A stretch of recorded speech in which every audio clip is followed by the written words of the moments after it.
Bago pa pumasok ang Marso, niisip ko nang simulan sa paggawa ng layout, kung anong materyales ang gagamitin, paano ang gagawin. As usual, nagagawa ko lang to pag tulog na yung magulong bata. Minsan, or madalas pa nga, umaabot na ako ng madaling araw sa paggawa ng buong plano. At minsan, kasabay ko pa siyang gumagawa. Pero napansin ko parang wala akong nagagawang maayos. Shhh! Huwag pala tayong maingay. Baka marinig niya tayo magtampo. Yan, eto na nga yung sinasabi ko. O diba? Sabi ko na sa inyo. Sinimulan ko na nga din gawin yung layout ng invitation habang nag-aalaga ako.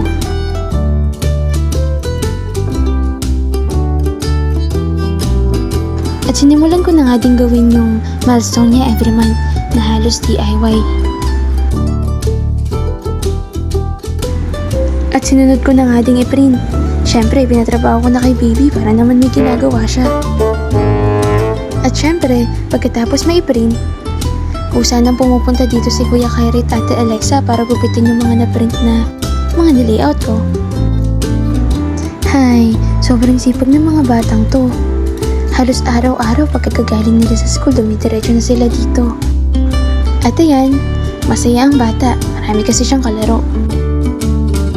At pagkalipas ng mga ilang araw, sinimulan ko na ngang i-paint yung mga backdrop para naman nababawasan na kahit papaano wala nang kalat na nakikita. Tinulungan na nga ako ng napaka-supportive na si Lorenzo. Ay.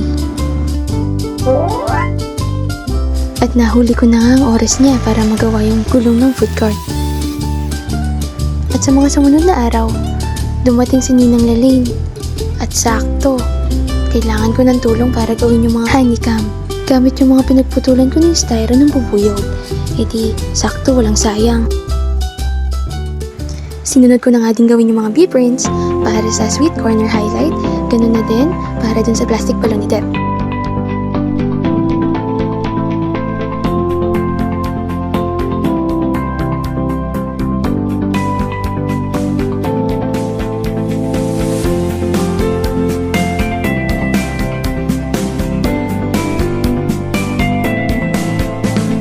Okay, next.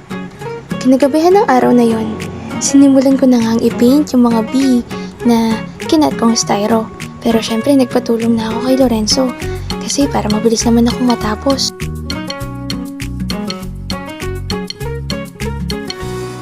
Eto na nga, bumiyahe kami ng araw ng Huwebes para bumili ng yellow na tela. Nakakita na rin kami ng murang sibuyas kaya bumili na rin kami. At sakto, sa ibang araw dumating dito si Talay.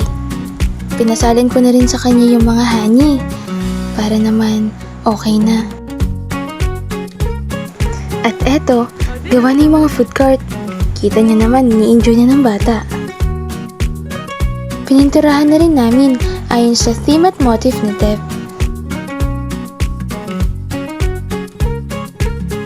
At eto na nga siya. Natuwa talaga ako sa naging resulta. Kuhang-kuha yung gustong kulay ko. Ganun na din yung disenyo.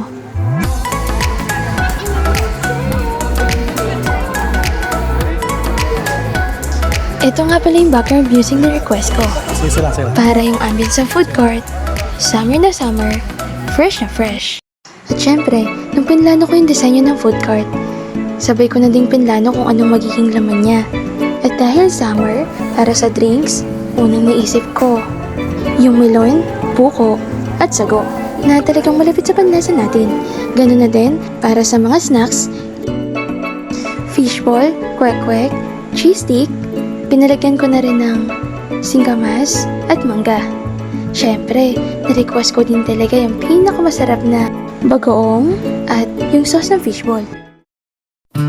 At nung halos araw na lang bago yung birthday ni Deb, bumiyahe na nga kami ng Pangasinan para sunduin yung cook ng team namin. At eto na nga, halata bang enjoy na enjoy kami? Dito kami nagkakasundo ni Lorenzo. Gustong-gusto talaga namin nakakakita ng mga fresh na lamang dagat.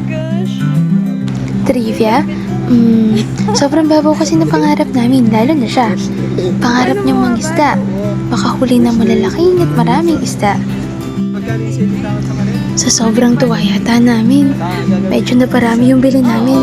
Kasi ang mura lang talaga na tiyempo. Parang ang swerte naman yata ni Deb. Tapos sobrang fresh talaga. Halos yung iba nga buhay na buhay pa. Hay, salamat po talaga Lord. Pero palagay ko, kung marami lang talaga kaming datong dito, banye-banyerang isda talagang bibili namin. Walang pagdadalawang isip. Bumili na nga rin pala kami ng talaba kasi ang plano talaga, meron sanang laba area katabi ng mga kalamay para man lang sa paningin pa lang busog na ang mga bisita. Kaso, naisip namin hindi namin siya may stock na nilang araw. Kaya, konti na lang binili namin. Ganun na din ang taong at hipon.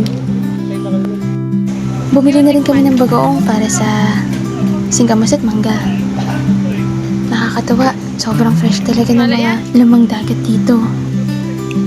Bumili na nga rin pala kami ng yelo para mailagay sa ice chest para fresh silang makarating sa Tarlac. Kasama ko nga pala ang mga sobrang magigiting kong mga kaibigan na halos walang sawang sumuporta. Sobrang generous at laging nandyan para supportahan kami ni Ren. Siyempre, give and take. Bumili na nga rin pala kami ng ibang gulay dito kasi sobrang mura nila at sobrang fresh. Naglalatag kasi sila sa tuwing gabi, kaya gabi ang biyahe namin. Umabot na rin kami hanggang madaling araw. Dahil maluwag ang daan, si Lawrence na rin nag-drive hanggang makauwi kami. Nakarating kami ng Tarlac mga mag-aalas 5 na. Diniretso na rin namin kay Ninong Leon ni Deb para sa just like freezer niya. O diba? Full flush yung mga ninong at ninang ni Deb. At heto na nga, dumating yung araw bago yung birthday event ni Deb. Maaga naming sinimulan ng araw. Ganitong ganito yung panahon na hiningi ko kay Lord. Super cloudy, para magtago yung araw sa ulap. Kaso sobrang generous talaga ni Lord. Kasi parang naging makulimlim.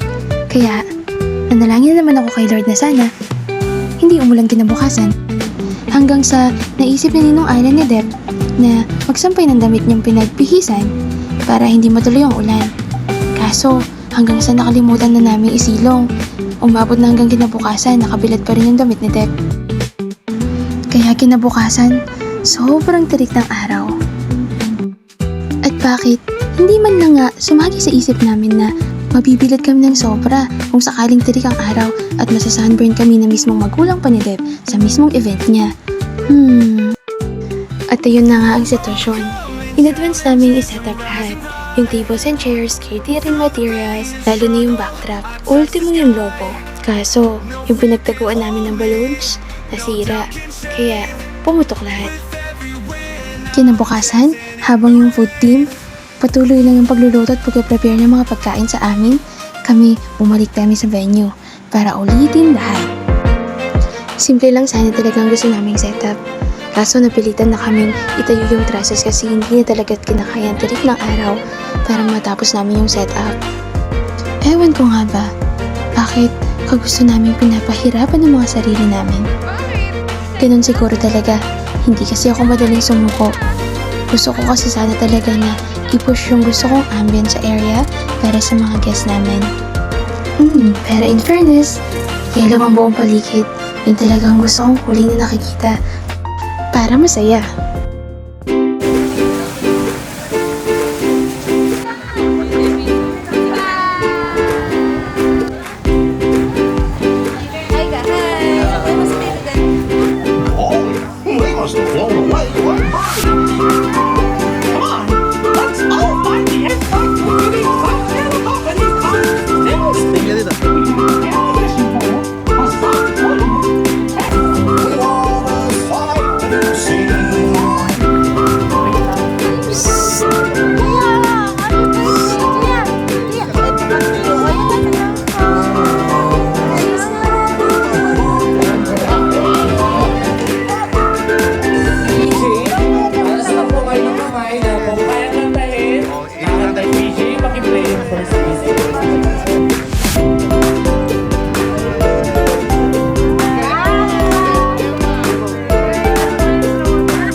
Okay lang.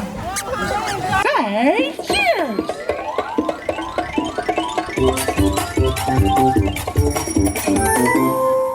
In the garden under the sun, there's a little bee, her name is Belle. She's so much fun. With her wings so wide and her stripes so bright, she buzzes around from morning till night. Belle the bee in a tiny home, with flowers blooming she'll never roam. In her cozy hive she's never alone. Belle the bee in her happy zone. In her little house made of gold and wax, she'll make honey, that's the facts. With her sisters by her side, they'll work all day, making sweet honey in every way. Belle the bee in a tiny home, with flowers blooming she'll never roam. In her cozy hive she's never alone. Belle the bee in her happy zone. Feel free to adjust the lyrics to fit the melody and rhythm line. They'll dream away, ready to buzz again come break of day. Belle the bee in her happy zone. Feel free to adjust the lyrics to fit the melody and rhythm you have in mind. Belle the bee in a tiny home, with flowers blooming she'll never roam. In her cozy hive she's never alone. Belle the bee in her happy zone. Feel free to adjust the lyrics to fit the melody and rhythm you have in mind.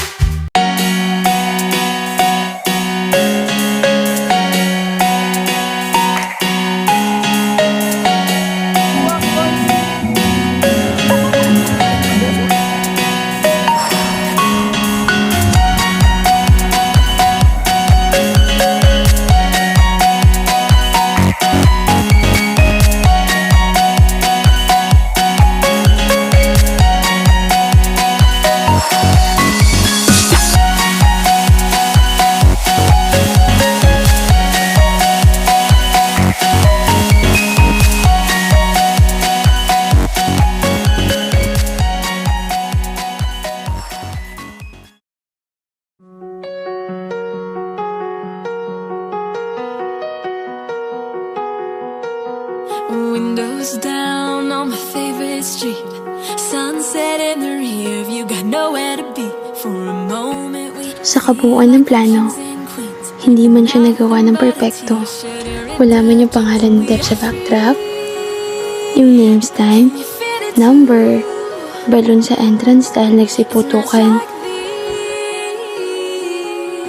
yung centerpiece hawak na ng mga bata. Wala man yung mga games na pinaghandaan namin sa ilalim ng maliwanag na hapon. Yung pataasan ng lipad ng saranggola, ubusan ng pagkain, putukan ng lobo, patintero at iba pa. Halos lahat yun, excited akong pinaghandaan ng mga materyales. At yung mga ibang surprise at mga twist na games. Okay lang. Pero isang bagay na hindi ko pinabayaang makalimutan. Yun yung bati at masurpresa yung mga taong malalapit sa amin na may kaarawan din sa araw na yun. Yung layunin ko na maramdaman yung araw na yun na hindi lang kami ang magiging masaya, kundi yung mga taong nasa paligid namin. Yung event na iyon, pinlano talaga namin, pinaghandaan namin, at hiningi talaga namin kay Lord, hindi lang para sa amin, kundi para sa lahat ng taong mahal namin sa buhay. Gusto naming iparamdam na kung gaano sila kahalaga sa amin, kung bakit merong masayang kami, dahil meron kaming sila. Naway sana, kahit halos ilang buwan, na halos wala talaga kaming tulog, na halos wala kaming pahinga, at lahat ng mga bagay para maubuo yung event, sinakop talaga namin. Sinakop ng utak namin. Pagkatapos ng event, may mga pagkakataong maghihinayang ka talaga. Pero okay na okay lang yun.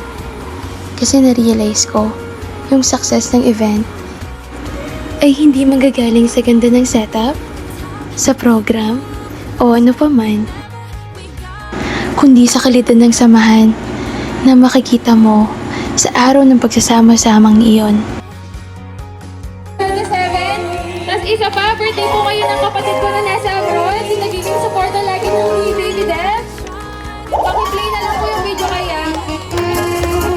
Ate Jess! Happy birthday to you!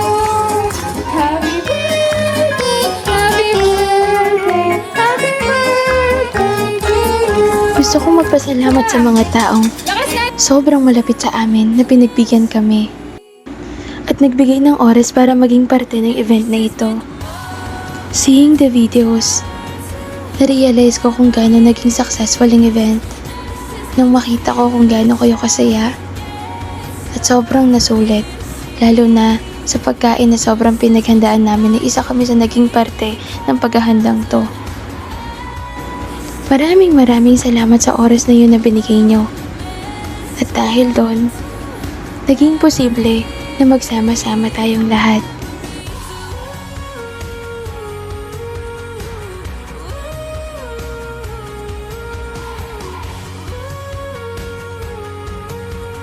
Meron sana akong request na shot na sobrang nakalimutan ko. Na magsama-sama sana tayo in a circle at sabay-sabay nating ihatid yung drone pataas. Kasabay nung smoke na yellow color. Kaso, paano kaya yun? Paano ko pa magagawa yun? Imagination na lang, no?